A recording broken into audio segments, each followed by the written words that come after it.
situations like we find ourselves in this week is that we wait for months and months to have the opportunity to debate a spending bill. And then in the final hours, sometimes final days before a spending bill is about to expire, we're told that we have to either pass or decline to pass a spending bill as it's been negotiated and written in secret. That was Mike Lee there, Senator, and I couldn't agree with him more. He's frustrated with what's going on in Washington right now. And Chris, I don't know how you feel about it. I mean, I've listened to Paul Ryan this morning, and CNN's now reporting that they're one no vote away from not having enough votes to pass health care, which in my mind tells me that they have one vote more than they need to pass health care, right? Or they had the votes they need to pass health care, but if one more person voted no, they wouldn't. Isn't that how you would read that? After what we've seen in history the last week or two, I would say that they're not close. I wouldn't put it like that. Well, that's CNN's reporting that as the whip count. Right. And then I heard Ryan come out this morning defending this is all he had to say on the health care. He just really wouldn't answer a whole lot of questions about it, and he didn't talk at all about when they might have a vote. So the purpose of our bill is to get more choices, to lower prices while preserving the protections for pre-existing conditions.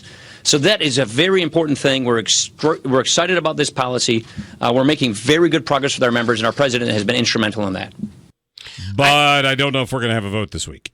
I just wish the White House and Paul Ryan would just get on the same page. You know, earlier this week, last week, we hear the White House saying, we're going to get a deal, we're very close, blah, blah, blah. And then you hear Paul Ryan saying this type of stuff, and we're hearing reports that I heard Monday there were 20 votes away from the final whip count. So I just wish they would get on the same page instead of what they're doing.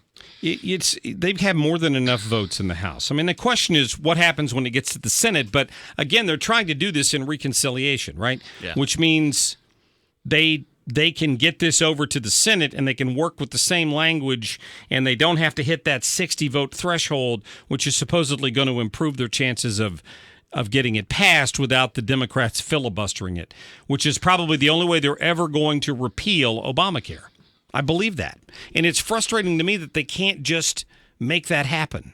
Well, and as you said before, even if it does pass the House, I mean, that's a whole nother battle over in the Senate. You know, Susan Collins and some of these moderate Republicans, and they're not going to support anything that takes away Medicare from the states.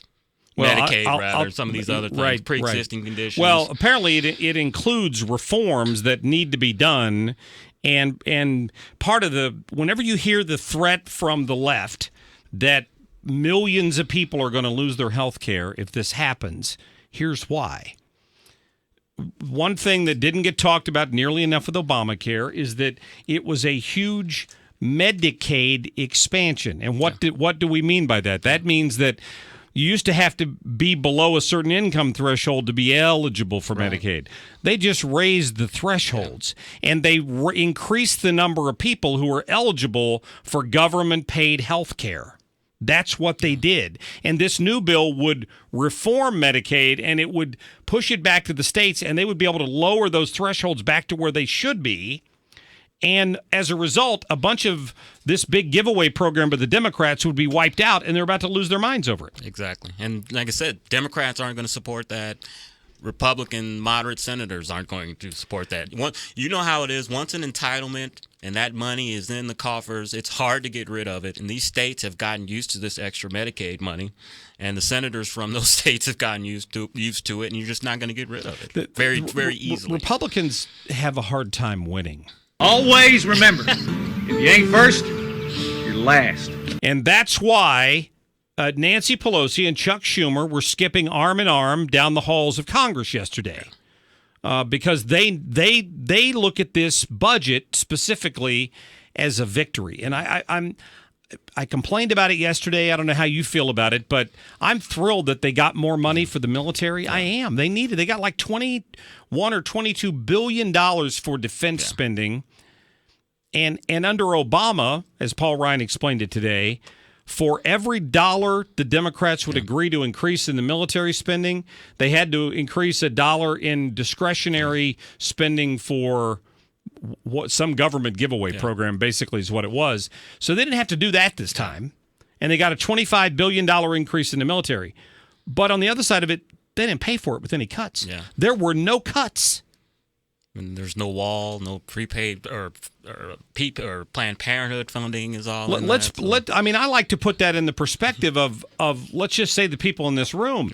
Yeah. In your personal budget for next year, if you suddenly increased your spending by $25,000 and didn't make cuts anywhere, where are you going to end up in 12 months? In the poorhouse. I'm going to go to Jeff's office and ask are you going to get for a raise? Yeah. We'll get Jeff Allen right on that. I can't afford the things I have. I'd like a raise. We can't continue to fund government like we have a money tree in the backyard. They've got to make cuts. And the Democrats clearly weren't willing to do that. And I don't know that based on what I've seen, that the Republicans will be able to pull that off in September. And you know the Democrats aren't going to make the argument that these cuts are going to be paid for by an expanding economy because we're lowering taxes and getting growth going. No, they're never going to buy into that. I think that could happen if he gets all of his trade things in place that he wants and the tax cuts that he wants. Keith, thanks for holding on. You're on the air. Oh, thank you. I was just going to make a comment, kind of like about the. Oh darn! About Trump, you said you want to talk about Trump being clever. Yeah, he was being clever when he said he would be honored to talk to what's his name, Kim Jong-un. And most of the people, well, I don't have much respect for the State Department for the last 20 years, so I mean, they only have the IQ of a gnat. But they don't realize that the Orientals think honor is a big deal. I mean, this is very important to them. And when you have a president like ours appealing to someone like Yoon and saying he would be honored, if the guy refuses, he's in deep trouble because he's disrespected a great president. Interesting. And basically, Trump in his deals, he's got a leverage bar there. And the way he treated the Chinese, he did the same thing. He gave them the respect. Now the Chinese are sitting there looking at Yoon and thinking, he's a big pain in the... maybe we should send one of our snipers over there and talk to him, real subtle-like, at about 1,000 yards. The Chinese? Yeah, the Chinese, well. I mean, you got to think about it. He treated the Chinese... He talked to them. Keith, I had not considered it that way. Maybe indeed he's got more experience dealing with people in Asia than some other folks, and seems to. I'll go back to my previous statement. I think he just likes to keep them off guard. They know if he's going to give them a Moab or a handshake. Yeah, I think they that's don't exactly know, right? what it is. Keeping them off guard. I wanted to comment on this because you've been really busy on Facebook posts the last couple of days, and today you put one on there about Governor Kasich, because Kasich came out and put an article out basically arguing that he's trying to redefine conservatism to what he thinks it is, and I don't know how any version of conservatism I've ever thought of, I don't fit the likes of John Kasich into that. In any way I fold it, I don't get him in there. But he seems to think that if you have to come along to get along. I mean, that's kind of his approach to everything. I think Republicanism has already been redefined by Donald Trump. There's no doubt about it, even though he's not a conservative. Exactly. Right. Donald Trump has redefined Republicanism, because there's a lot of things that as conservatives and we're supporting that he supports that we wouldn't. So. No, well, I would agree, but back to the Kasich issue, though. I mean, you think he's running for office again already? I think so. He's term limited in 2020 or 2019. I think he's still a relatively young man. He still thinks all of his experience in Congress from 20 and 25 years ago is relevant, even though during the primaries we saw people don't want that. They want fresh faces. So I think he just wants to stay relevant. And anyone that has followed politics for any length of time knows that John Kasich has never met a TV camera or microphone that he doesn't like. This is very true. He was dead man walking in that primary, right? I think what he needs to do if he's going to run, I know he's got a book out, just needs to drop the last name and put an exclamation point going after John. That should work, right? John X. Please clap. Thank you.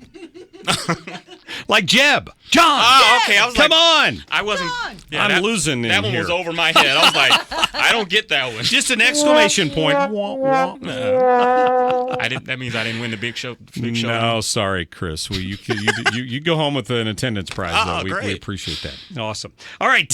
Thanks, my friend. Thank you for having me. At As always. Arps on Twitter. Check him out there, or try to friend him on Facebook if he's willing to accept it. I don't know. He's kind of a big deal these days. Yeah, right. And so next hour, we're going to talk to Congressman John Shimkus, who's on the floor of the House right now, being briefed on this health care bill. We'll get his point of view on whether it passes or whether it doesn't pass. And I'm going to ask him about this budget. How is he in the camp that considers this a victory? It's all coming up on The Mark Cox Show. This hour of The Mark Cox Show brought to you by Naputi Wellness, NaputiWellnessCenter.com. Retirement Advisory Group coming up here, folks, because if retirement is part of what you'd like to do, and let's face it, we all think about it, but do you know when it's going to happen? Sometimes I'll hear people say, I'll be working the rest of my life. Well, maybe you don't have to, but if you've been planning on, let's say, 62 or 63 or 64 retirement, and that's 10 years away for you, you need to talk to somebody who's got a different idea, a different kind of strategy to guarantee your income in retirement. So call Thomas over at the Retirement Advisory Group there in Creve Court at 314-993-9494. He'll give you a no-cost obligation financial review. No obligation, I should say. You build your personalized structured income plan. He'll show you exactly the type of retirement income